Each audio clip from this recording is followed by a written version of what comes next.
नमस्कार दोस्तों, स्वागत है आप सभी का ऑल एग्जाम गाइड गुरु के यूट्यूब चैनल पर। मेरा नाम है सुजीत पांडे। बिल्कुल चुनिंदा क्वेश्चन लेकर आए हैं, बहुत अच्छे क्वेश्चन है।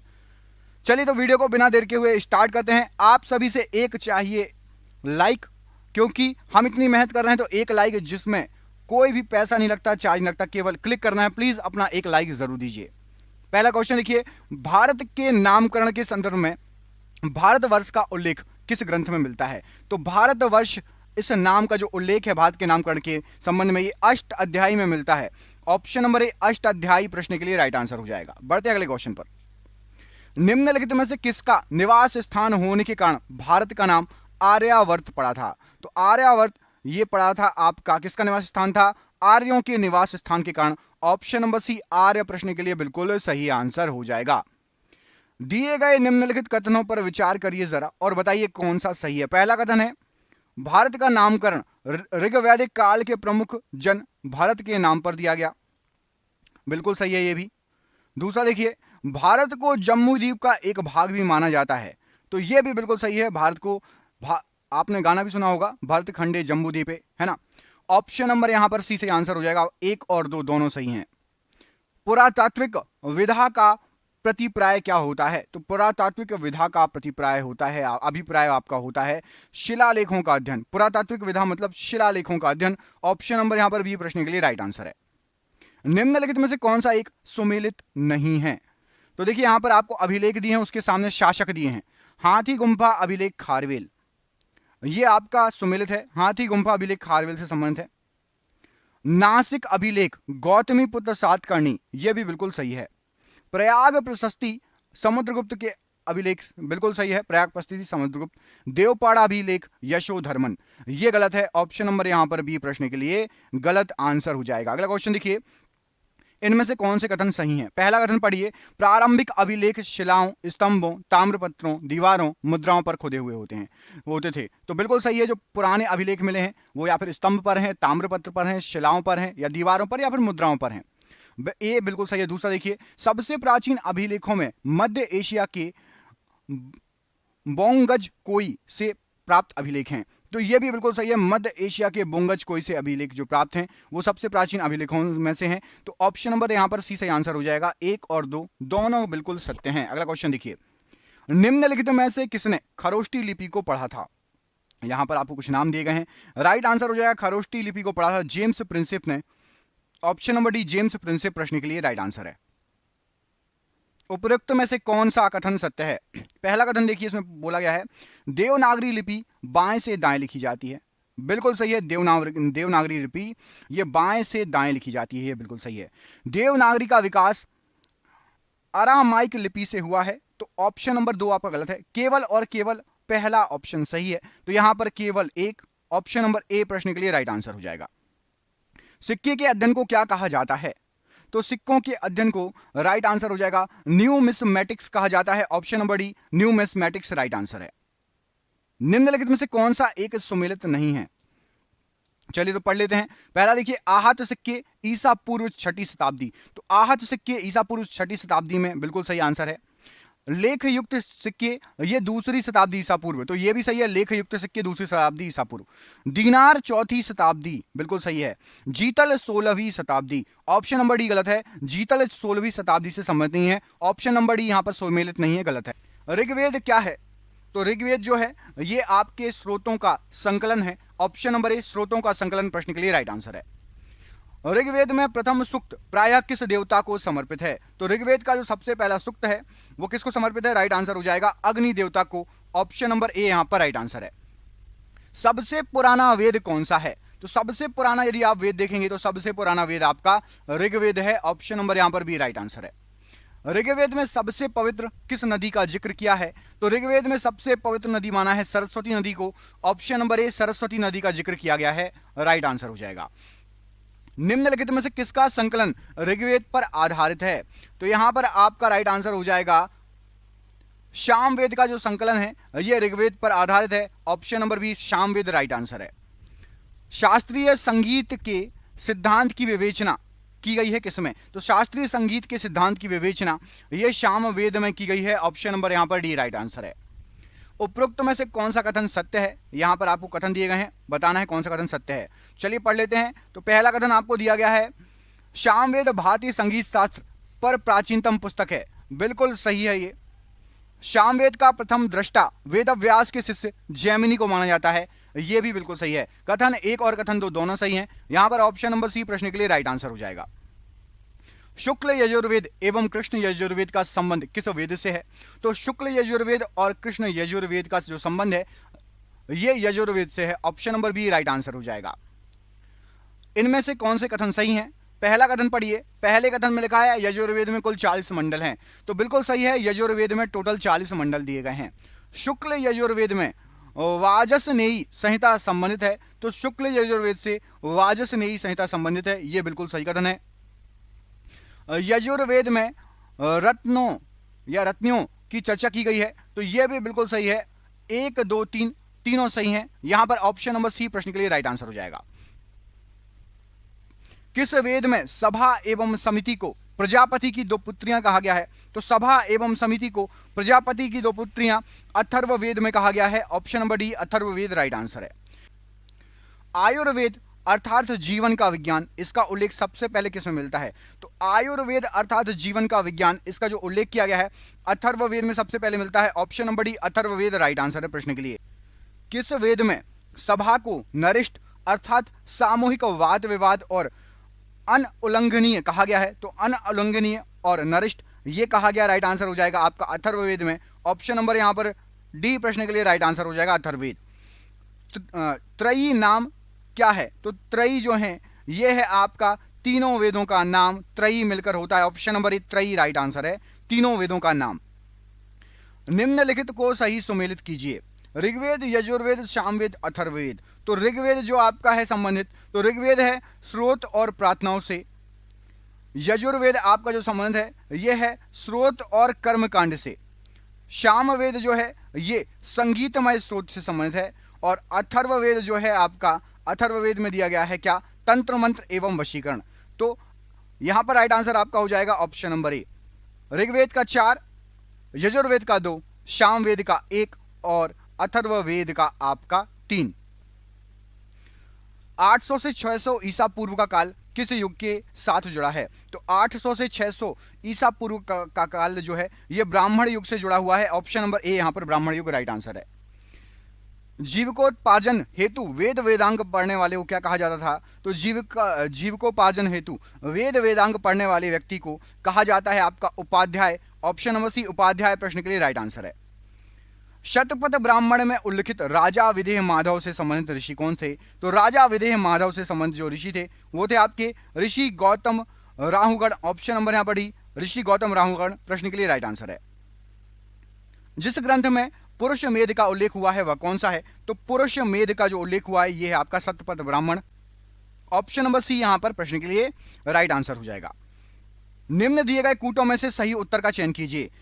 चलिए तो देख लेते हैं। यहां पर ऋग्वेद संबंधित है आपका ऐतरेय से। ऑप्शन नंबर यहां ऋग्वेद के लिए 3 सही आंसर है। सामवेद आपका पंच विषय से संबंधित है। अथर्ववेद संबंधित है गौपद से और यजुर्वेद संबंधित है शतपथ से। तो आपका ऑप्शन नंबर सी सही आंसर हो जाएगा। ए का 3, बी का 4, सी का 1 और डी का 2। ऑप्शन नंबर सी यहां पर राइट आंसर है। उपनिषद शब्द का शाब्दिक रूप से अर्थ क्या होता है? तो उपनिषद का जो अर्थ होता है राइट आंसर हो जाएगा, उपनिषद का अर्थ होता है आपका पास बैठना। ऑप्शन नंबर ए पास बैठना ये उपनिषद का अर्थ होता है। अगला क्वेश्चन देखिए, ये रहा आपकी स्क्रीन पर। भारतीय प्रतीक पर उत्कीर्ण सत्यमेव जयते कहां से लिया गया है? तो सत्यमेव जयते को लिया गया है मुंडको उपनिषद से। ऑप्शन नंबर सी मुंडको उपनिषद प्रश्न के लिए राइट आंसर है। उपनिषद पुस्तकें हैं किस पर आधारित? तो जो उपनिषद हैं ये आपके दर्शन पर आधारित पुस्तक है। ऑप्शन नंबर डी यहां पर राइट आंसर है। निम्नलिखित में से किस एक वैदिक साहित्य में मोक्ष की चर्चा मिलती है? तो मोक्ष की चर्चा आपकी मिलेगी उपनिषदों में। ऑप्शन नंबर डी उपनिषद प्रश्न के लिए राइट आंसर है। आध्यात्मिक ज्ञान के विषय में नचिकेता एवं यम का संवाद किस उपनिषद से प्राप्त होता है? तो नचिकेता और यम का संवाद ये कठोपनिषद से प्राप्त होता है। ऑप्शन नंबर यहां पर सी कठोपनिषद प्रश्न के लिए राइट आंसर है। उपनिषद काल के राजा अश्वपति कहां के राजा थे? तो राजा अश्वपति ये कैकेय के राजा थे। ऑप्शन नंबर बी कैकेय प्रश्न के लिए राइट आंसर है। सत्यकाम जाबाल की कथा जो अनब्याही मां होने के लांछन को चुनौती देती है, ये किस में लिखी हुई है? तो सत्यकाम जाबाल की जो कथा लिखी हुई है, राइट आंसर हो जाएगा ये छांदोग्य उपनिषद में लिखी हुई है। ऑप्शन नंबर सी छांदोग्य उपनिषद राइट आंसर है। ज्ञातवल्लभ और गार्गी संवाद का वर्णन किस उपनिषद में मिलता है? तो ज्ञातवल्लभ और गार्गी के संवाद का वर्णन बृहदारण्यक उपनिषद में मिलता है। ऑप्शन नंबर यहाँ पर ये बृहदारण्यक उपनिषद राइट आंसर है। तमसो मां ज्योतिर्गमय कथन मूलतः किसका है? तो तमसो मां ज्योतिर्गमय ये जो कथन है ये आपका उपनिषदों का है। ऑप्शन नंबर ए उपनिषद में ये कथन दिया गया है। निम्नलिखित में से उत्तर वैदिक काल में लिखे गए ग्रंथों का सही क्रम क्या है? तो उत्तर वैदिक काल में सबसे पहले लिखे गए थे वेद, फिर ब्राह्मण, फिर आरण्यक और उसके बाद उपनिषद। ऑप्शन नंबर ए यहां पर राइट आंसर हो जाएगा, वेद, ब्राह्मण, आरण्यक और उपनिषद। किस उपनिषद का शाब्दिक अर्थ सफेद घोड़ा होता है? तो सफेद घोड़ा ये है आपका श्वेताश्वतर उपनिषद। ऑप्शन नंबर डी श्वेताश्वतर उपनिषद प्रश्न के लिए राइट आंसर है।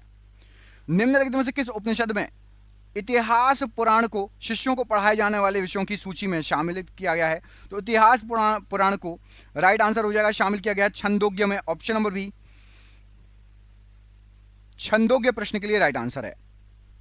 किस उपनिषद में देवकी पुत्र कृष्ण को घोर अंगिरस के रूप में उल्लेखित किया गया है? तो राइट आंसर हो जाएगा छंदोग्य उपनिषद में। ऑप्शन नंबर ए छंदोग्य उपनिषद राइट आंसर है।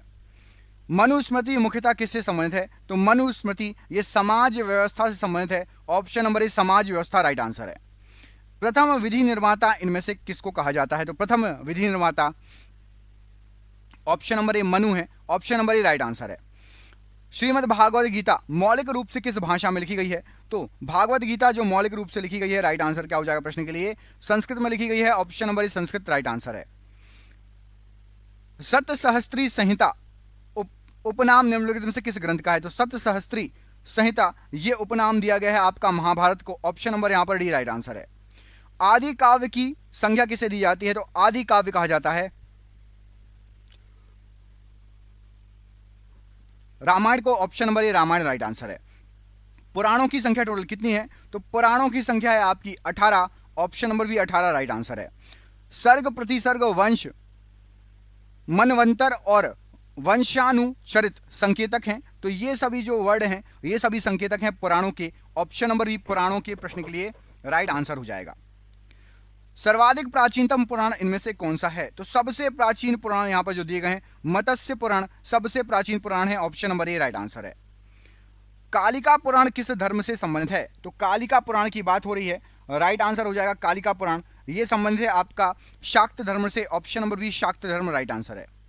निम्नलिखित अवतारों में से कौन प्राचीन साहित्य में प्रजापति के रूप में वर्णित किया गया है? तो प्रजापति के रूप में वर्णित किया गया है मत्स्य को और वराह अवतार को। ऑप्शन नंबर सी से आंसर हो जाएगा, मत्स्य अवतार और वराह अवतार को प्रजापति के रूप में वर्णित किया गया है। अगला क्वेश्चन देखिए, जैन साहित्य को समग्र रूप से क्या कहा जाता है? तो जैन साहित्य को कहा जाता है आगम। ऑप्शन नंबर ए आगम राइट आंसर है।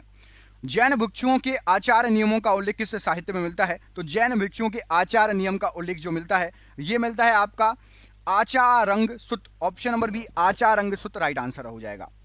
निम्नलिखित में से कौन सी सुमेलित नहीं है? जैन साहित्य और रचनाकार के बारे में पूछा गया है। तो देखिए कल्पसूत्र भद्रबाहु बिल्कुल सही, कल्पसूत्र भद्रबाहु ने लिखी है। परिशिष्ट पर्व ये हेमचंद ने लिखी है, ये भी बिल्कुल सही है। कुवलय माला उद्बोधन सूर्य ने लिखी है, ये भी सही है। ऑप्शन नंबर यहाँ पर सी गलत आंसर है। सम्रादित्य कथा ये हरि विजय सूर्य ने लिखी है। ऑप्शन नंबर सी यहाँ पर गलत है, सुमेलित नहीं है। निम्नलिखित में से कौन त्रिपिटक में शामिल नहीं है? त्रिपिटक की बात हो रही है तो त्रिपिटक में आपका सुत पिटक, विनय पिटक और अभिधम्म पिटक ये तीनों शामिल हैं। बुद्ध पिटक ये त्रिपिटक में शामिल नहीं है। ऑप्शन नंबर डी गलत है। हिंदुस्तान रिपब्लिक एसोसिएशन की स्थापना किस स्थान पर हुई थी? तो हिंदुस्तान रिपब्लिक एसोसिएशन की स्थापना ये कानपुर में हुई थी। ऑप्शन नंबर बी कानपुर प्रश्न के लिए राइट आंसर है। किनके नेतृत्व में हिंदुस्तान सोशलिस्ट रिपब्लिकन एसोसिएशन की स्थापना की गई थी? तो उस समय नेतृत्व किया था चंद्रशेखर आजाद जी ने। चंद्रशेखर आजाद जी के समय हिंदुस्तान सोशलिस्ट रिपब्लिकन एसोसिएशन बनी थी। जेल में भूख हड़ताल के कारण जिस स्वतंत्रता सेनानी की मृत्यु हो गई थी इनमें से कौन थे? तो जेल में ही भूख हड़ताल कर दी थी, उनका नाम था जतिन दास और भूख हड़ताल में के दौरान इनकी मृत्यु हो गई थी। जतिन दास प्रश्न के लिए बिल्कुल सही आंसर है। निम्नलिखित में से किस युग्म को इंग्लैंड में अंग्रेज अधिकारियों की हत्या के आरोप में फांसी की सजा मिल गई थी? इंग्लैंड में अंग्रेज अधिकारी की हत्या कर दी थी और फांसी की सजा मिल गई थी मदन लाल ढींगरा और Udham Singh. Option number C यहां पर राइट आंसर हो जाएगा। किसकी हत्या की थी कमेंट करके बताइए। उधम सिंह ने किसको गोली मारी थी, किसकी हत्या की थी, कमेंट करके बताइए। इंग्लैंड में जाकर हत्या की थी। बहुत इंपॉर्टेंट क्वेश्चन है, मूवी भी बनी है और आपको याद होना चाहिए। काकोरी ट्रेन डकैती कांड में किन क्रांतिकारियों को फांसी की सजा दी गई थी? तो काकोरी ट्रेन डकैती कांड में फांसी की सजा मिली थी राम प्रसाद बिस्मिल जी को और अशफाक उल्ला खां। ऑप्शन नंबर यहां पर ए राइट आंसर हो जाएगा, राम प्रसाद बिस्मिल, अशफाक उल्ला खां। निम्नलिखित में से कौन काकोरी षड्यंत्र केस या मुकदमा से संबंधित नहीं था? तो काकोरी केस से पहले हम बता देते कौन कौन संबंधित थे। तो देखिए इनमें से राम प्रसाद बिस्मिल जी काकोरी केस से संबंधित थे, राजेंद्र लहड़ी भी संबंधित थे और अशफाक उल्ला खां भी। सूर्यसेन ये काकोरी केस से संबंधित नहीं थे। निम्नलिखित में से काकोरी कांड से जुड़ा कौन क्रांतिकारी मुकदमे से बच निकला था? तो राइट आंसर हो जाएगा, मुकदमे से बच निकला था पूछा गया है, चंद्रशेखर आजाद। ऑप्शन नंबर सी, ये मुकदमे से बच निकले थे। ऑप्शन नंबर सी प्रश्न के लिए राइट आंसर हो जाएगा, चंद्रशेखर आजाद जी। निम्नलिखित में से किसको अंग्रेजी सरकार ने काकोरी षड्यंत्र मामले में फांसी पर चढ़ा दिया था? यहां पर आपको जो ऑप्शन दिए गए हैं उसमें से फांसी पर चढ़ा दिया गया था राम प्रसाद बिस्मिल जी को। ये काकोरी केस में फांसी दी गई थी इनको। ऑप्शन नंबर बी यहां पर राइट आंसर है। निम्नलिखित पंक्तियों को किसने लिखा? सरफरोशी की तमन्ना अब हमारे दिल में है, देखना है जोर कितना बाजुए कातिल में है। तो ये जो लाइन लिखी गई थी ये लिखी गई थी बिस्मिल जी द्वारा। ऑप्शन नंबर ए, ऑप्शन के अनुसार option number A Bismil ji right answer है। भगत सिंह, राजगुरु तथा सुखदेव को फांसी कब दी गई थी? तो भगत सिंह, राजगुरु और सुखदेव को फांसी 23 मार्च 1931 को दी गई थी। ऑप्शन नंबर ए यहां पर राइट आंसर है प्रश्न के लिए। भगत सिंह ने सेंट्रल असेंबली पर बम किसके साथ फेंका था? तो भगत सिंह जी द्वारा सेंट्रल असेंबली पर बम फेंका गया था, उनके साथ थे Batukeshwar Dutt. Option number C Batukeshwar Dutt right answer है। इनकलाब जिंदाबाद का नारा किसने दिया था? तो इनकलाब जिंदाबाद का जो नारा है ये भगत सिंह जी के द्वारा दिया गया था। ऑप्शन नंबर सी भगत सिंह जी प्रश्न के लिए राइट आंसर है। भारतीय स्वतंत्रता के लिए फांसी पाने वाले प्रथम रिकॉर्डेड मुस्लिम का नाम बताइए। सबसे पहले जिसने फांसी की सजा पाई थी तो रिकॉर्डेड नाम है Ashfaq Ullah Khan ji. Option number C Ashfaq Ullah Khan प्रश्न के लिए बिल्कुल सही आंसर है। चिटगांव शस्त्र छापामारी की योजना बनाई गई थी, इनमें से किसके द्वारा? तो चिटगांव शस्त्र छापामारी की योजना यह बनाई गई थी सूर्य सेन के द्वारा। ऑप्शन नंबर ए सूर्य सेन प्रश्न के लिए बिल्कुल सही आंसर हो जाएगा। अगला क्वेश्चन देखिए, मुजफ्फर अहमद, एस ए डांगे, शौकत उस्मानी और नलिनी गुप्ता ये सभी लोग इनमें से किस षड्यंत्र के लिए कैद हुए थे? क्या हो जाएगा राइट आंसर? तो इनके द्वारा षड्यंत्र जो किया गया था जिसके कारण ये कैद हुए थे, कानपुर बोल्शेविक षड्यंत्र कांड। ऑप्शन नंबर यहां पर डी, कानपुर बोल्शेविक षड्यंत्र कांड प्रश्न के लिए राइट आंसर हो जाएगा। विश्व युद्धों के बीच वर्षों में भारत में सक्रिय क्रांतिकारी आंदोलन के संबंध में निम्नलिखित में से कौन सा कथन सही है? जब विश्व युद्ध हो रहे थे उस समय की बात है, तो यहां पर आपका कथन कौन सा सही है?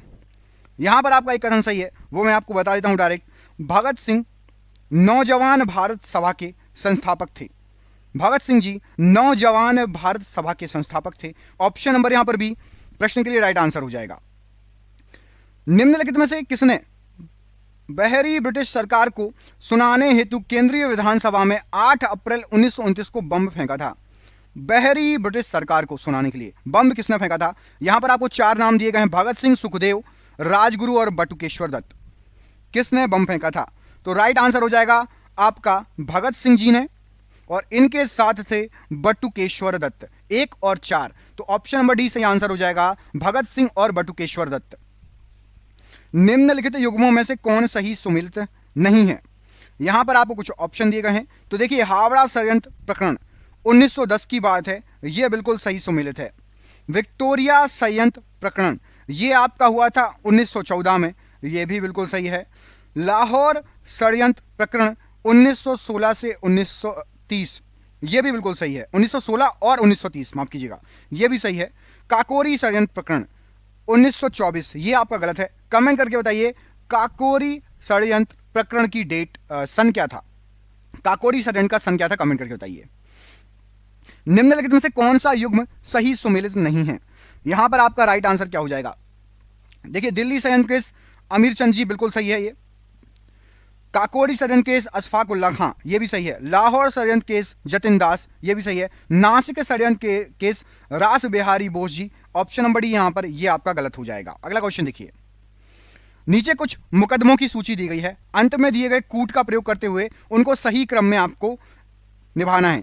तो लाहौर मुकदमा, काकोरी मुकदमा, मेरठ का मुकदमा और कानपुर का मुकदमा, इनमें से कौन कैसे क्रम में हुआ ये आपको बताना है। मैं आपको सीधे ऑप्शन दे देता हूं, आप सीधे आंसर बता देता हूं।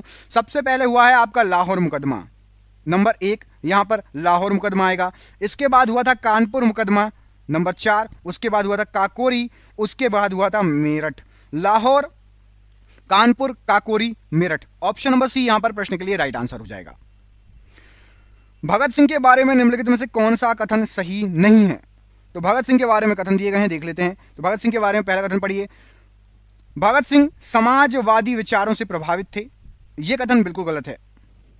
वे हिंदुस्तान सोशलिस्ट रिपब्लिकन एसोसिएशन के सदस्य थे, भगत सिंह की बात हो रही है, तो आपका यह वाला भी गलत है, नहीं थे सदस्य। अधिक से अधिक लोगों को मारने के उद्देश्य से भगत सिंह ने वर्ष 1929 में केंद्रीय विधानसभा में बम फेंका, केवल और केवल नंबर 3 सही है। ऑप्शन नंबर डी यहां पर राइट आंसर हो जाएगा। केंद्रीय विधानसभा में बम फेंका था भगत सिंह जी ने, option number C, option number D प्रश्न के लिए राइट आंसर हो जाएगा। अगला क्वेश्चन देखिए, निम्नलिखित घटनाओं में कालानुक्रम में व्यवस्थित कीजिए, नीचे दिए गए कूटों का सही उत्तर चयन कीजिए। साइमन आयोग की नियुक्ति, जलियांवाला बाग हत्याकांड, महात्मा गांधी जी की दांडी यात्रा और फिरोज शाह मेहता की मृत्यु, इसमें से कैसे कैसे क्रम से कौन कौन सा हुआ है। तो सबसे पहले हुआ था आपकी फिरोज शाह मेहता की मृत्यु, उसके बाद हुआ था जलियांवाला बाग हत्याकांड, उसके बाद हुआ था साइमन कमीशन की नियुक्ति, और आखिरी में हुआ था महात्मा गांधी जी की दांडी यात्रा। मतलब राइट आंसर क्या हो जाएगा आपका इस प्रश्न के लिए। तो इस प्रश्न के लिए आपका राइट आंसर है option number A, 4 2 1 3, Firoz Shah की मृत्यु, जलियांवाला बाग हत्याकांड, साइमन कमीशन की नियुक्ति और महात्मा गांधी जी की दांडी यात्रा।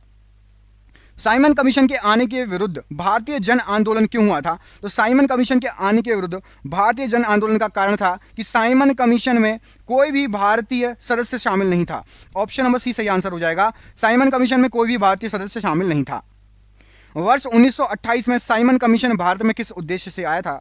तो 1928 की बात है, साइमन कमीशन आया था प्रशासनिक सुधार पर विचार के लिए। ऑप्शन नंबर यहां पर ए राइट आंसर हो जाएगा, प्रशासनिक सुधार पर विचार के लिए। लाला लाजपत राय कहां पर घायल हुए थे, किस चीज में। तो राइट आंसर हो जाएगा लाला लाजपत राय साइमन कमीशन के विरोध में लाठी चार्ज में घायल हो गए थे। ऑप्शन नंबर ए राइट आंसर हो जाएगा। लाला लाजपत राय के संदर्भ में निम्नलिखित में से कौन सा कथन सही है। यहां पर आपको कथन दिए गए हैं 2। पहला कथन पढ़ते हैं, प्रारंभ में वे असहयोग नीति के पक्ष में नहीं थे, परंतु बाद में वे गांधी जी के पक्ष में हो गए। यह बिल्कुल सही है। असहयोग नीति के पक्ष में पहले नहीं थे लाला लाजपत राय, बाद में गांधी जी के पक्ष में हो गए असहयोग नीति को लेकर। स्वराज पार्टी के गठन में लाला लाजपत राय जी भी शामिल हुए, यह गलत है। तो केवल ऑप्शन नंबर 1 सही हो जाएगा। तो ऑप्शन नंबर ए यहां पर राइट आंसर हो जाएगा। नेहरू रिपोर्ट किसने तैयार की थी। नेहरू रिपोर्ट इनमें से किसने तैयार की थी, क्या हो जाएगा सही आंसर।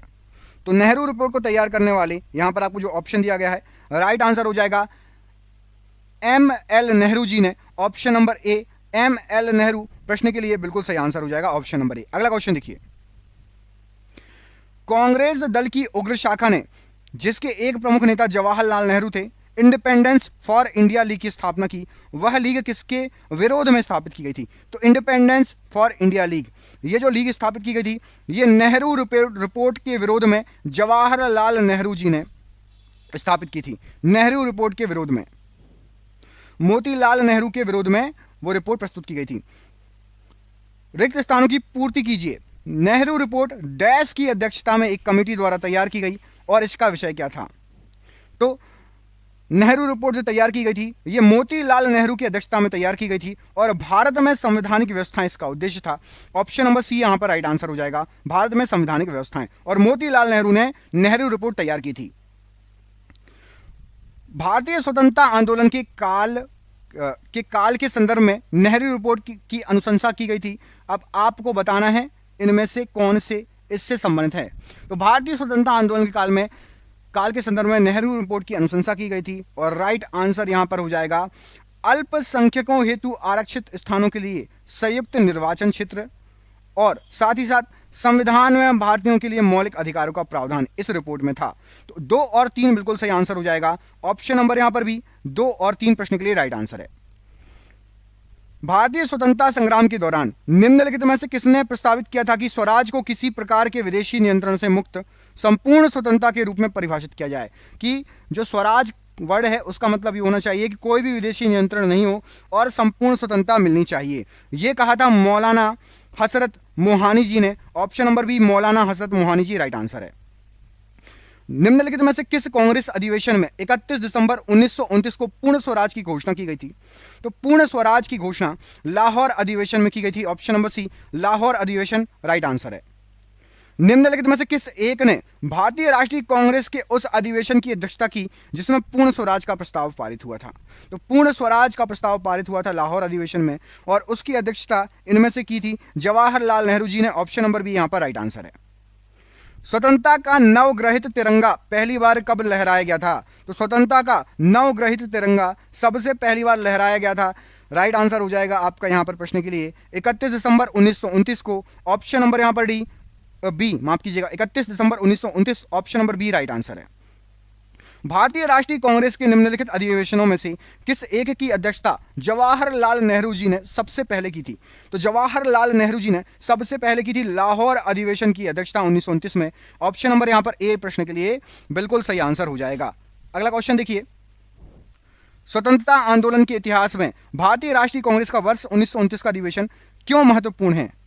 इनमें से किस कारण से बहुत ज्यादा महत्वपूर्ण है? तो 1929 के अधिवेशन इसलिए महत्वपूर्ण है क्योंकि कांग्रेस के लक्ष्य के तौर पर पूर्ण स्वराज प्राप्ति को स्वीकृति दे दी थी। ऑप्शन नंबर बी यहां पर राइट आंसर है। निम्नलिखित में से कौन सा वर्ष 1929 में कांग्रेस के लाहौर अधिवेशन में पारित संकल्प में शामिल नहीं था? शामिल नहीं था बोला गया है तो मैं आपको सीधे बता देता हूं। देखिए, पहला तो शामिल था भारत में विदेश नीति की घोषणा करना, पूर्ण स्वराज के लक्ष्य की घोषणा करना, सविनय अवज्ञा आंदोलन को प्रारंभ की तैयारी, अस्पष्टता उन्मूलन। ये शामिल नहीं था अधिवेशन में। संकल्प जो पारित किया गया था उसमें अस्पष्टता उन्मूलन का कोई भी जिक्र नहीं किया गया था। अगला क्वेश्चन देखते हैं। अगला क्वेश्चन ये रहा आपकी स्क्रीन पर। भारतीय राष्ट्रीय कांग्रेस का लाहौर अधिवेशन जो हुआ था इतिहास के लिए प्रसिद्ध है। किस कारण से प्रसिद्ध है? तो राइट आंसर क्या हो जाएगा? यहां पर राइट आंसर है कांग्रेस ने पूर्ण स्वराज की मांग का एक संकल्प पारित किया था। नंबर 1 यहां पर सही आंसर हो जाएगा। पूर्ण स्वराज की मांग का एक संकल्प पारित किया था। ऑप्शन नंबर ए राइट आंसर है। निम्नलिखित में से कौन सी एक अमेरिकी समाचार पत्रिका गांधी जी के दांडी मार्च के बारे में आरंभ में बहुत संशयात्मक थी पहले, किंतु एक सप्ताह के भीतर ही उसने अपनी राय पूरी तरीके से बदल दी और एक महात्मा और राजनेता के रूप में गांधी जी का अभिवादन भी किया? कौन सी अमेरिका की पत्रिका थी? तो राइट आंसर हो जाएगा वो थी Times. Option number C time पत्रिका। ऑप्शन नंबर सी प्रश्न के लिए राइट आंसर हो जाएगा। एनडीए 2020 का क्वेश्चन है ये। निम्नलिखित में से किसने गांधी इरविन समझौते में गांधी जी के लाभ को सांत्वना पुरस्कार कहा था? तो गांधी इरविन समझौते में गांधी जी का जो लाभ हुआ था उसको सांत्वना पुरस्कार कहा था एस.सी. बोस ने, सुभाष चंद्र बोस जी ने। ऑप्शन नंबर ए यहां पर राइट आंसर है। गांधी इरविन समझौता किस सन में हुआ था? तो गांधी इरविन समझौता आपका 1931 में हुआ था। Option number B 1931 right answer है। निम्नलिखित व्यक्तियों में किसने इरविन तथा गांधी को दो महात्मा कहा था? तो राइट आंसर हो जाएगा इरविन और गांधी को दो महात्मा सरोजिनी नायडू जी ने कहा था। Option number B Sarojini Naidu ji प्रश्न के लिए राइट आंसर हो जाएगा। गांधी इरविन समझौते के हस्ताक्षरित होने में किसने महत्वपूर्ण भूमिका निभाई थी? तो गांधी इरविन समझौते का हस्ताक्षर जो इसके लिए महत्वपूर्ण भूमिका निभाई थी तेज बहादुर सप्रू ने। ऑप्शन नंबर सी तेज बहादुर सप्रू प्रश्न के लिए राइट आंसर हो जाएगा। गांधी इरविन समझौते में क्या सम्मिलित थे इनमें से जो ऑप्शन दिए गए हैं? तो गांधी इरविन समझौते में आपका सम्मिलित था राउंड टेबल कॉन्फ्रेंस में भाग लेने के लिए कांग्रेस को आमंत्रित करना, सबसे पहला असहयोग आंदोलन के संबंध में जारी किए गए अध्यादेशों को वापस लेना, नंबर 2, और साथ ही साथ केवल उन्हीं कैदियों की रिहाई जिन पर हिंसा का अभियोग नहीं था। 1, 2 और 4 ये गांधी इरविन समझौते में शामिल थे। ऑप्शन नंबर यहां पर राइट आंसर हो जाएगा बी। 1, 2 और 4 ये सभी गांधी इरविन समझौते के पॉइंट थे। निम्नलिखित में से किसने भारतीय राष्ट्रीय कांग्रेस के कराची अधिवेशन का सभापतित्व किया था? तो भारतीय राष्ट्रीय कांग्रेस के कराची अधिवेशन का सभापतित्व वल्लभ भाई पटेल जी ने किया था। ऑप्शन नंबर डी वल्लभ भाई पटेल जी राइट आंसर है। वर्ष 1931 में भारतीय राष्ट्रीय कांग्रेस के कराची अधिवेशन के लिए, जिसकी अध्यक्षता सरदार वल्लभ भाई पटेल कर रहे थे, किसने मूल अधिकारों तथा आर्थिक कार्यक्रम पर संकल्प प्रारूप किया था? तो मूल अधिकारों और आर्थिक कार्यक्रमों पर संकल्प प्रारूपित यह किया गया था किसके द्वारा? पंडित जवाहरलाल नेहरू जी द्वारा। याद रखना 1931 का जो अधिवेशन हुआ था कराची में हुआ था और उसके अध्यक्ष थे सरदार पटेल जी। निम्नलिखित में से किसने भारतीय राष्ट्रीय कांग्रेस के कराची अधिवेशन को महात्मा गांधी की लोकप्रियता और सम्मान की पराकाष्ठा माना है? तो महात्मा गांधी जी की लोकप्रियता और सम्मान की पराकाष्ठा माना गया है, यह कहा था सुभाष चंद्र बोस जी ने, S C Bose. Option number A यहां पर राइट आंसर है। वर्ष 1931 में कांग्रेस के कराची संकल्प ने निम्नलिखित में से किस एक विषय का समर्थन किया था? कांग्रेस के कराची संकल्प की बात हो रही है, तो कराची संकल्प ने राज्य प्रमुख उद्योगों और सेवाओं का स्वामित्व या उन पर नियंत्रण रखेगा, ये इसमें समर्थन किया था। ऑप्शन नंबर डी यहां पर राइट आंसर हो जाएगा कि राज्य जो है ये प्रमुख उद्योग, सेवाओं तथा स्वामित्व या उन पर नियंत्रण रखेगा। ऑप्शन नंबर डी प्रश्न के लिए बिल्कुल सही आंसर हो जाएगा। बढ़ते हैं अगले क्वेश्चन की तरफ। निम्नलिखित में से किस भारतीय नेता ने लंदन में प्रथम गोलमेज कॉन्फ्रेंस में भाग लिया था? तो राइट आंसर हो जाएगा सबसे पहले गोलमेज सम्मेलन में। यहां पर आपको जो ऑप्शन दिए गए हैं मौलाना मोहम्मद अली, ये गए थे। ऑप्शन नंबर यहां पर ए मौलाना मोहम्मद अली प्रश्न के लिए राइट आंसर हो जाएगा। प्रथम गोलमेज सम्मेलन के बारे में निम्नलिखित में से कौन सा सही नहीं है? सही नहीं है बोला गया है। तो सबसे पहले गोलमेज सम्मेलन के बारे में, इसमें कांग्रेस प्रतिनिधिमंडल ने प्रतिभाग लिया था, यह गलत है। कांग्रेस प्रतिनिधिमंडल पहले गोलमेज सम्मेलन में नहीं गया था। बाकी ऊपर के तीनों सही हैं। पहला गोलमेज सम्मेलन 1930 में आयोजित किया गया था। इसे साइमन आयोग की रिपोर्ट पर चर्चा करनी थी और इसका आयोजन लंदन में हुआ था। ऊपर के तीनों सही हैं। कांग्रेस ने भाग नहीं लिया था, याद रखिएगा। लंदन में संपन्न हुए गोलमेज सम्मेलन में भारतीय ईसाइयों का प्रतिनिधित्व किसने किया था? तो भारतीय ईसाइयों की तरफ से गए थे आपके K.T.. Paul. Option number D K.T.. Paul प्रश्न के लिए राइट आंसर है।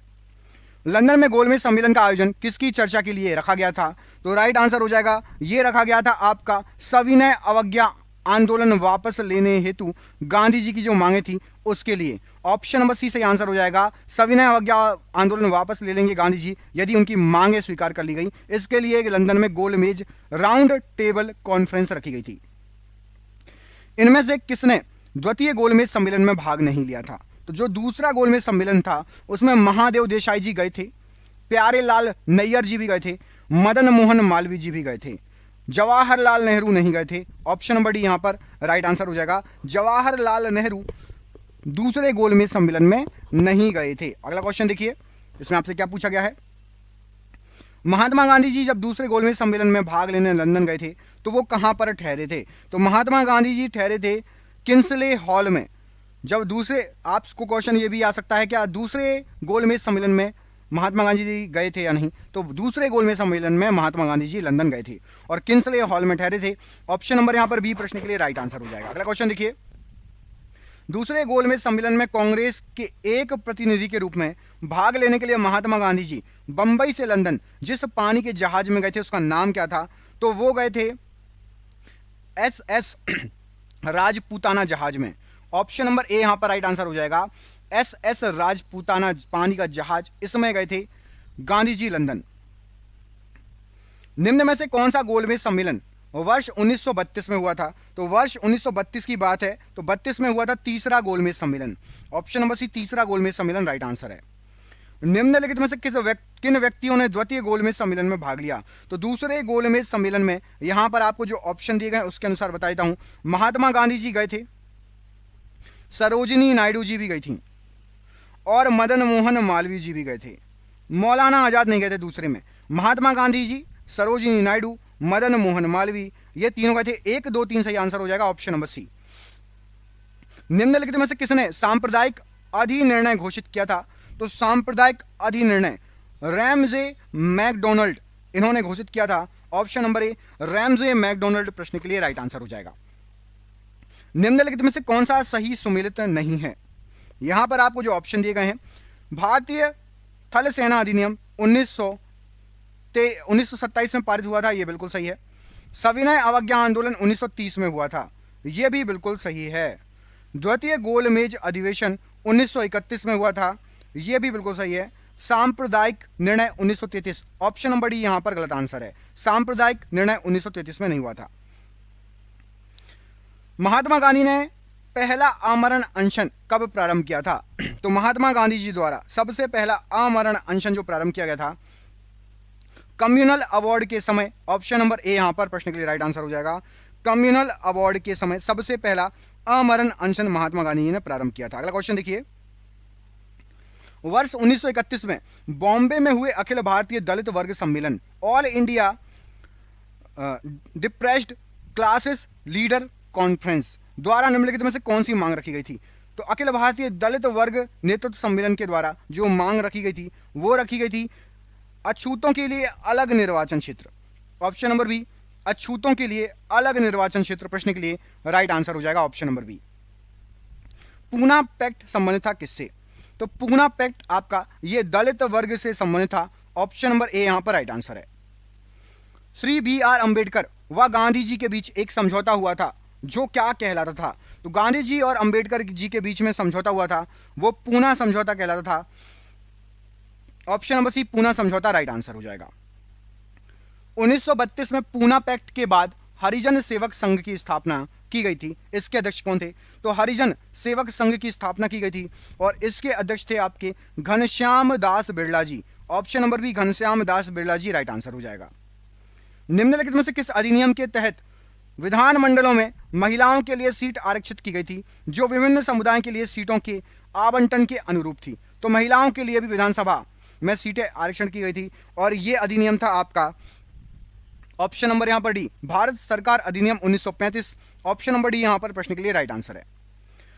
कौन यह समझता था कि 1836 ईस्वी में भारतीय साम्राज्य की सुरक्षा और प्रशांति के लिए सन्निकट खतरा रूसी अभिकल्पना या डिजाइन थी? तो इनमें से रूसी अभिकल्पना को भारतीय साम्राज्य की सुरक्षा और प्रशांति के लिए सन्निकट खतरा मानते थे और उनका नाम था आपका Lord Palmerston. Option number B, Lord Palmerston बिल्कुल सही आंसर हो जाएगा। CDS 2020 का क्वेश्चन, भारत में दल विहीन प्रजातंत्र किसने प्रस्तावित किया था? तो दल विहीन प्रजातंत्र ये जयप्रकाश नारायण ने प्रस्तावित किया था। Option number D, Jayaprakash Narayan ji right answer है। भारत द्वितीय विश्व युद्ध में किस तारीख को शामिल हुआ था? तो भारत दूसरे विश्व युद्ध में 5 सितंबर 1939 को शामिल हुआ था। ऑप्शन नंबर ए, 5 सितंबर 1939 प्रश्न के लिए राइट आंसर है। अगस्त प्रस्ताव कब पारित किया गया था? तो अगस्त प्रस्ताव राइट आंसर हो जाएगा, ये पारित किया गया था आपका 8 अगस्त 1940 को। ऑप्शन नंबर सी, 8 अगस्त 1940 राइट आंसर है। यह सिद्धांत कि स्वतंत्र भारत के लिए नए संविधान को तैयार करना मुख्यतः भारतीयों की जिम्मेदारी होनी चाहिए, पहली बार निम्नलिखित में से किस एक में स्वीकार किया गया था? तो स्वतंत्र भारत के लिए संविधान तैयार करना केवल भारतीयों की जिम्मेदारी होना चाहिए, यह स्वीकार किया गया था। राइट आंसर हो जाएगा वायसराय लिनलिथगो का अगस्त प्रस्ताव। ऑप्शन नंबर बी, अगस्त प्रस्ताव प्रश्न के लिए राइट आंसर है। निम्नलिखित में से कौन सा क्रिस्प मिशन से संबंधित सही नहीं है? तो क्रिस्प मिशन से संबंधित सही नहीं है नई कार्य परिषद की नियुक्ति जिसमें हिंदुओं और मुसलमानों का समान प्रतिनिधित्व होना चाहिए, यह क्रिस्प मिशन में संबंधित नहीं था। बाकी युद्ध समाप्त होने पर डोमिनियन दर्जा देना, संविधान सदन द्वारा निर्मित संविधान मान्य करना और कोई भी सूबा भारतीय संघ से बाहर रह सकता है, ये तीनों क्रिस्प मिशन से संबंधित थे। ऑप्शन नंबर सी यहां पर संबंधित नहीं था। सर स्टैफोर्ड क्रिस्प की योजना के तहत यह परिकल्पना की गई थी कि दूसरे विश्व युद्ध के बाद इनमें से क्या होगा? तो दूसरे विश्व युद्ध के बाद राइट आंसर हो जाएगा ऑप्शन नंबर, भारत को डोमिनियन स्टेट दे देना चाहिए। ऑप्शन नंबर डी यहां पर राइट आंसर हो जाएगा, भारत को डोमिनियन स्टेट घोषित कर दिया जाना चाहिए। किसने कहा था, किसकी दृष्टि में क्रिस्प प्रस्ताव जो था उसको कहा गया था कि क्रिस्प प्रस्ताव एक टूटते हुए बैंक के नाम एक उत्तर दिनांकित चेक है, इंग्लिश में कि पोस्ट डेटेड चेक अपॉन ए क्रैशिंग बैंक है। ये किसने कहा था? तो ये कहा गया था महात्मा गांधी जी द्वारा। ऑप्शन नंबर यहां पर ए, महात्मा गांधी जी प्रश्न के लिए राइट आंसर हो जाएगा। अगला क्वेश्चन देखिए, निम्नलिखित में से कौन क्रिस्प मिशन के साथ कांग्रेस के आधिकारिक वार्ताकार थे? तो कांग्रेस के आधिकारिक वार्ताकार थे पंडित जवाहरलाल नेहरू और मौलाना आजाद जी। ये दोनों क्रिस्प मिशन के तहत कांग्रेस की तरफ से वार्ताकार थे। ऑप्शन नंबर सी यहां पर राइट आंसर है। निम्नलिखित घटनाओं को कालानुक्रमानुसार व्यवस्थित कीजिए। एक है पूना पैक्ट, उसके बाद गांधी इनवर्स समझौता, क्रिस्प मिशन और सविनय अवज्ञा आंदोलन। कौन पहले कौन बाद में, इसको व्यवस्थित करना है। तो राइट आंसर हो जाएगा आपका, यहां पर मैं आपको बता देता हूं, सबसे पहले सविनय अवज्ञा आंदोलन, उसके बाद हुआ था गांधी इरविन समझौता, उसके बाद हुआ था पूना पैक्ट और लास्ट में हुआ था क्रिस्प मिशन प्रस्ताव। तो मतलब 4 2 1 3, ऑप्शन नंबर यहां पर 4 2 1 3 बिल्कुल राइट आंसर हो जाएगा। तो ए में भी 4 2 1 3 दिया है और सी में भी, कोई सा भी टिक लगा दो। ऑप्शन नंबर ए और सी में दोनों एक से दिए हैं। तो 4 2 1 सविनय अवज्ञा आंदोलन सबसे पहले, गांधी इरविन समझौता, फिर पूना पैक्ट, उसके बाद क्रिस्प मिशन। अगला क्वेश्चन देखिए, 6 जुलाई 1942 को वर्धा में महात्मा गांधी जी ने कांग्रेस की कार्यकारिणी समिति में अपने भारत छोड़ो आंदोलन की चर्चा की थी। तब उस समिति के अध्यक्ष कौन थे? तो भारत छोड़ो आंदोलन की चर्चा की थी 1942 में, और उस समिति के जो अध्यक्ष थे वो थे आपके मौलाना अबुल कलाम आजाद जी। ऑप्शन नंबर यहां पर भी प्रश्न के लिए बिल्कुल सही आंसर हो जाएगा। 14 जुलाई 1942 को कांग्रेस कार्य समिति द्वारा भारत छोड़ो आंदोलन का प्रस्ताव कहां पारित किया गया था? तो भारत छोड़ो आंदोलन का प्रस्ताव पारित किया गया था आपका वर्धा में। ऑप्शन नंबर बी वर्धा प्रश्न के लिए राइट आंसर है, ऑप्शन नंबर बी। भारत छोड़ो आंदोलन का प्रस्ताव बंबई के किस मैदान में पारित हुआ था? तो भारत छोड़ो आंदोलन का प्रस्ताव यह पारित हुआ था ग्वालिया टैंक में। ऑप्शन नंबर डी बंबई के ग्वालिया टैंक में। ऑप्शन नंबर डी यहां पर प्रश्न के लिए बिल्कुल सही आंसर हो जाएगा। अगला क्वेश्चन देखिए, भारत छोड़ो आंदोलन के दौरान उत्तर प्रदेश के निम्न जिलों में से किसमें समानांतर सरकार की स्थापना की गई थी? तो समानांतर सरकार की स्थापना उत्तर प्रदेश के किस जिले में की गई थी? यहां पर राइट आंसर क्या हो जाएगा प्रश्न के लिए? तो ऑप्शन नंबर यहां पर आपका सही है सी, बलिया में हुई थी। ऑप्शन नंबर सी प्रश्न के लिए राइट आंसर है। निम्नलिखित में से किस वर्ष बंगाल के मिदनापुर जिले में जातीय सरकार की स्थापना हुई? तो मिदनापुर जिले में जातीय सरकार की स्थापना वर्ष 1942 में हुई थी। ऑप्शन नंबर डी वर्ष 1942 प्रश्न के लिए राइट आंसर है। नीचे कुछ स्थानों की सूची दी गई है, उनका नामोल्लेख कीजिए जहां भारत छोड़ो आंदोलन में समांतर सरकारों की स्थापना की गई थी। तो भारत छोड़ो आंदोलन में समांतर सरकारों की स्थापना की गई थी बलिया में और सतारा में। 1 और 2 सही है, बलिया और सतारा में सरकारों की स्थापना की गई थी। ऑप्शन नंबर ए राइट आंसर हो जाएगा, 1 और 2 बलिया और सतारा। निम्नलिखित कथनों पर विचार कीजिए, भारत छोड़ो आंदोलन प्रारंभ करने के पूर्व दिन महात्मा गांधी जी ने इनमें से कौन सा कथन सही है? तो भारत छोड़ो आंदोलन प्रारंभ होने के पूर्व दिन महात्मा गांधी जी ने राजसी रियासतों के राजाओं को अपनी जनता की प्रभुसत्ता स्वीकार करने को कहा था। ऑप्शन नंबर यहां पर 3 सही आंसर हो जाएगा कि जो रियासतें थीं उनके राजाओं को कहा था कि जनता की प्रभुसत्ता स्वीकार करो। ऑप्शन नंबर 3 केवल सही है, ऑप्शन नंबर सी प्रश्न के लिए बिल्कुल सही आंसर हो जाएगा। अगला क्वेश्चन देख लेते हैं, भारत छोड़ो आंदोलन से उत्पन्न दंगे किस क्षेत्र में सबसे अधिक व्यापक रहे? तो भारत छोड़ो आंदोलन से उत्पन्न दंगे क्या हो जाएगा राइट आंसर? ये कहां पर रहे सबसे ज्यादा अधिक व्यापक? तो राइट आंसर है आपका, ये सबसे ज्यादा रहे थे बिहार में सबसे पहला और संयुक्त प्रांत में। बिहार और संयुक्त प्रांत 2 जगह ये सबसे ज्यादा रहे थे। तो 1 और 4 मतलब ऑप्शन नंबर यहां पर डी प्रश्न के लिए राइट आंसर हो जाएगा, 1 और 4। अगला क्वेश्चन देखिए, नेताजी सुभाष चंद्र बोस का जन्म किस नगर में हुआ था? तो नेताजी सुभाष चंद्र बोस इनका जो जन्म हुआ था यह हुआ था कटक में। ऑप्शन नंबर 1 कटक प्रश्न के लिए राइट आंसर है, कटक। अगला क्वेश्चन देखिए, INA किसके दिमाग की उपज थी और किसने इसकी स्थापना की थी? तो INA ये उपज थी मोहन सिंह के दिमाग की और मोहन सिंह ने इसकी स्थापना की थी। ऑप्शन नंबर बी प्रश्न के लिए राइट आंसर है। निम्नलिखित में से किसने आजाद हिंद फौज की स्थापना की थी? तो आजाद हिंद फौज की स्थापना की गई थी सुभाष चंद्र बोस जी द्वारा। यहां पर जो ऑप्शन दिए गए हैं उसके अनुसार सुभाष चंद्र बोस जी, ऑप्शन नंबर बी बिल्कुल सही आंसर है। आजाद हिंद सरकार के निर्माण की घोषणा कब की गई थी? तो आजाद हिंद सरकार के निर्माण की घोषणा 21 अक्टूबर 1943 को की गई थी। 21 अक्टूबर 1943 को आजाद हिंद सरकार की घोषणा, निर्माण की घोषणा की गई थी। किस भारतीय क्रांतिकारी ने सुभाष चंद्र बोस को इंडियन नेशनल आर्मी के गठन में सक्रिय सहयोग दिया था? तो इंडियन नेशनल आर्मी के गठन में सक्रिय सहयोग रास बिहारी बोस जी ने दिया था। Option number B. कहीं कहीं आपको रास बिहारी बोस जी भी ऑप्शन आएगा तो लगा देना, कहीं कहीं आपको सुभाष चंद्र बोस आता है, कहीं कहीं रास बिहारी बोस आता है, दोनों में से जो आए आप लगा देना। ऑप्शन नंबर बी यहां पर राइट आंसर है। यह कथन किस क्रांतिकारी का है? भारतीय शहीदों के खून का बदला लो, अपनी मातृभूमि को आजाद कराने के लिए अपनी तलवार का इस्तेमाल करो, पूरे भारत में एंग्लो अमेरिकन दुश्मन के खिलाफ उठ खड़े हो। यह किसकी लाइन थी? तो ये जो लाइन थी ये सुभाष चंद्र बोस जी की लाइन थी। Option number B Subhash Chandra Bose जी राइट आंसर है। सुभाष चंद्र बोस ने निम्नलिखित में से किस देश में आजाद हिंद रेडियो शुरू किया था? तो Azad Hind radio right answer क्या हो जाएगा प्रश्न के लिए? तो ये चालू किया गया था आपका ऑप्शन नंबर सी, जर्मनी में आजाद हिंद रेडियो स्टार्ट किया गया था। Option number C right answer है। आईएनए के अधिकारियों पर कहां पर मुकदमा चलाया गया था? आईएनए के जो अधिकारी थे उन पर कहां पर मुकदमा चला था? तो राइट आंसर हो जाएगा आईएनए के अधिकारियों पर लाल किला दिल्ली में मुकदमा चलाया गया था। ऑप्शन नंबर ए लाल किला दिल्ली प्रश्न के लिए बिल्कुल सही आंसर हो जाएगा। सुभाष चंद्र बोस का राजनीतिक गुरु कौन था? तो सुभाष चंद्र बोस जी का राजनीतिक गुरु सी आर दास जी थे। ऑप्शन नंबर यहां पर भी सी आर दास जी प्रश्न के लिए राइट आंसर है। कैबिनेट मिशन की अध्यक्षता किसके द्वारा की गई? तो कैबिनेट मिशन की अध्यक्षता यहां पर आपको जो ऑप्शन दिए गए हैं राइट आंसर क्या हो जाएगा प्रश्न के लिए? तो प्रश्न के लिए आपका राइट आंसर है ऑप्शन नंबर यहां पर डी, सर पी लॉरेंस के द्वारा कैबिनेट मिशन की अध्यक्षता की गई। ऑप्शन नंबर यहां पर D, sir P Lawrence right answer है। द्वितीय विश्व युद्ध के बाद वर्ष 1946 में कौन भारत आया था? तो द्वितीय विश्व युद्ध के बाद 1946 की बात है, भारत आया था cabinet mission plan. Option number यहां पर भी कैबिनेट मिशन प्रश्न के लिए बिल्कुल सही आंसर हो जाएगा। निम्नलिखित में से किस एक ने भारत के लिए त्रिस्तरीय शासन व्यवस्था का प्रस्ताव किया था? तो 3 स्तरीय शासन व्यवस्था का प्रस्ताव कैबिनेट मिशन ने किया था। ऑप्शन नंबर यहां पर डी राइट आंसर है।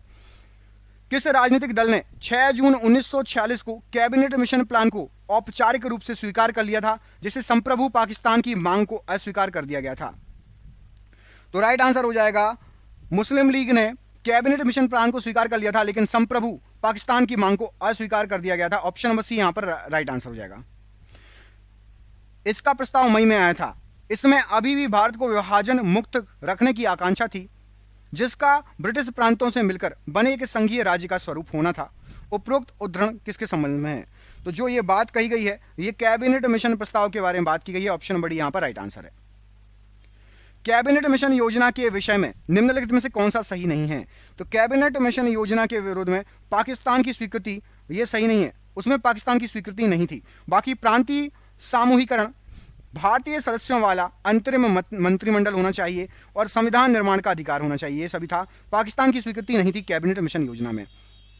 कैबिनेट मिशन के भारत आगमन के समय भारतीय राष्ट्रीय कांग्रेस का अध्यक्ष कौन था? तो कैबिनेट मिशन जब भारत आया था उस समय मौलाना अबुल कलाम आजाद ये भारतीय राष्ट्रीय कांग्रेस के अध्यक्ष थे। Option number C right answer है। कैबिनेट मिशन के संदर्भ में निम्नलिखित में से कौन सा सही है? तो यहां पर आपको जो ऑप्शन दिए गए हैं उसमें से इसने एक संघीय सरकार के लिए सिफारिश की थी, केवल ऑप्शन नंबर ए सही है। संघीय सरकार के लिए सिफारिश की थी कैबिनेट मिशन ने। ऑप्शन नंबर केवल एक प्रश्न के लिए राइट आंसर है। इटली की घोषणा का संबंध किससे है? तो इटली की घोषणा का संबंध राइट आंसर हो जाएगा भारत की स्वतंत्रता से। ऑप्शन नंबर बी भारत की स्वतंत्रता राइट आंसर है। माउंटबेटन योजना आधार बनी किस चीज का? तो माउंटबेटन योजना जो थी ये सत्ता के हस्तांतरण का आधार बनी। ऑप्शन नंबर यहां पर भी राइट आंसर है, सत्ता का हस्तांतरण। भारतीयों को वर्ष 1947 में सार्वभौम सत्ता सौंपने की योजना निम्नलिखित में से किस नाम से जानी जाती है? तो सार्वभौम सत्ता सौंपने की योजना को राइट आंसर हो जाएगा, कहा जाता है आपका माउंटबेटन योजना। Option number C right answer है। भारत का अंतिम वायसराय इनमें से कौन था? तो भारत का आखिरी वायसराय था आपका Lord Mountbatten. Option number B Lord Mountbatten प्रश्न के लिए राइट आंसर है। लाल कुर्ती दल संगठित किया गया था, तो लाल कुर्ती दल जो था यह संगठित किया गया था आपका अंग्रेजों को निकालने के लिए। ऑप्शन नंबर सी अंग्रेजों को निकालने के लिए राइट आंसर है। 1927 की बटलर कमेटी का उद्देश्य क्या था? तो 1927 की जो बटलर कमेटी थी उसका उद्देश्य था भारत सरकार एवं देशी रियासतों के बीच संबंध सुधारना। यह बटलर कमेटी की उद्देश्य था। Option number D right answer हो जाएगा बटलर कमेटी के लिए। द इंडियन स्ट्रगल 1920-1934 पुस्तक के लेखक इनमें से कौन है?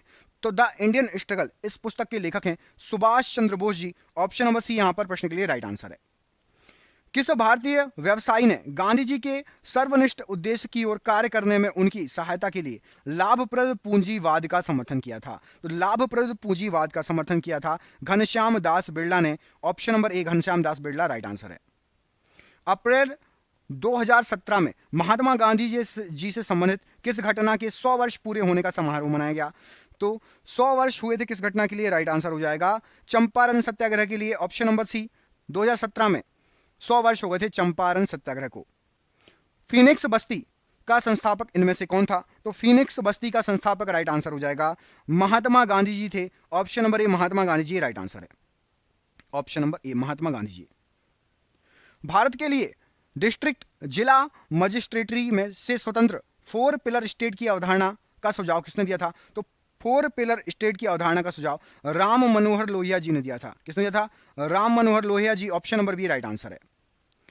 ब्रिटिश भारत में किस राजनीतिज्ञ ने उस पाकिस्तान का विरोध किया था जिसका अर्थ मुस्लिम राज यहां और हिंदू राज कहीं और होता है? तो इसका विरोध किया था किसने? राइट आंसर हो जाएगा खान अब्दुल गफ्फार खान ने इसका विरोध किया था। ऑप्शन नंबर ए यहां पर राइट आंसर हो जाएगा। स्वतंत्र भारत के प्रथम मंत्रिमंडल में शिक्षा मंत्री कौन था? तो सबसे पहले मंत्रिमंडल में शिक्षा मंत्री राइट आंसर हो जाएगा मौलाना अबुल कलाम आजाद जी थे। ऑप्शन नंबर सी यहां पर राइट आंसर है।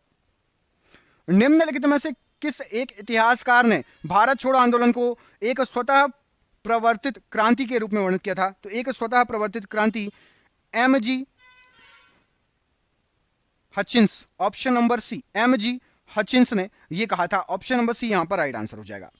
कांग्रेस में इनमें से किसने समाजवादी दृष्टिकोण का प्रतिनिधित्व किया था? तो कांग्रेस में समाजवादी दृष्टि का प्रतिनिधित्व नरेंद्र देव ने किया था। ऑप्शन नंबर बी नरेंद्र देव प्रश्न के लिए राइट आंसर हो जाएगा। और ये रहा आज का आखिरी क्वेश्चन। रविंद्रनाथ टैगोर ने अपनी नाइटहुड उपाधि किस कारण से त्याग दी थी? बिल्कुल इजी क्वेश्चन है, बिहार पीएससी 2019 का क्वेश्चन है। आप इस प्रश्न का आंसर मुझे कमेंट बॉक्स में कमेंट करके बताएंगे कि नाइटहुड की उपाधि रविंद्रनाथ टैगोर ने किस कारण से त्याग दी थी। बिल्कुल इजी क्वेश्चन है दोस्तों। इस वीडियो को बनाने में बहुत मेहनत लगी है, क्वेश्चन एकत्र करने में। आंदोलन के सभी क्वेश्चन एकत्र करने की कोशिश की गई है। 1919 से लेकर 1947 के पूरे क्वेश्चन लेकर आए हैं दोस्तों। मुझे लगता है बहुत कम लोगों ने पूरा वीडियो देखा होगा, तो यदि आपने पूरा वीडियो देखा है तो इस प्रश्न का आंसर दीजिए और अपना नाम भी कमेंट करके बताइए। मैं जानना चाहता हूं कौन कौन अपने पढ़ाई के लिए बिल्कुल दिल से लगे हुए हैं, अच्छे से मेहनत कर रहे हैं। तो जरूर अपना नाम बताइएगा, मैं इंतजार करूंगा। वीडियो को आपको अच्छा लगा हो तो दोस्तों को भी अच्छा लगा होगा। आपने पूरा वीडियो देखा तो दोस्तों को भी कहीं ना कहीं अच्छा लगेगा। प्लीज़ इस वीडियो को शेयर कीजिए ज़्यादा से ज़्यादा। हमें आपसे ही उम्मीद है, आप भेजेंगे तो हम ऐसे ही मेहनत करेंगे, आपको एक एक टॉपिक वाइज पूरे टॉपिक कवर करा देंगे। हमने मुगल काल पर भी वीडियो बनाया है, 1857 की क्रांति पर भी वीडियो बनाया है, वो भी आपको दिख जाएगा स्क्रीन पर और डिस्क्रिप्शन बॉक्स में। जरूर जाके चेकआउट कीजिएगा। आप सभी का बहुत बहुत धन्यवाद दोस्तों, आपका दिन शुभ हो। बहुत बहुत धन्यवाद।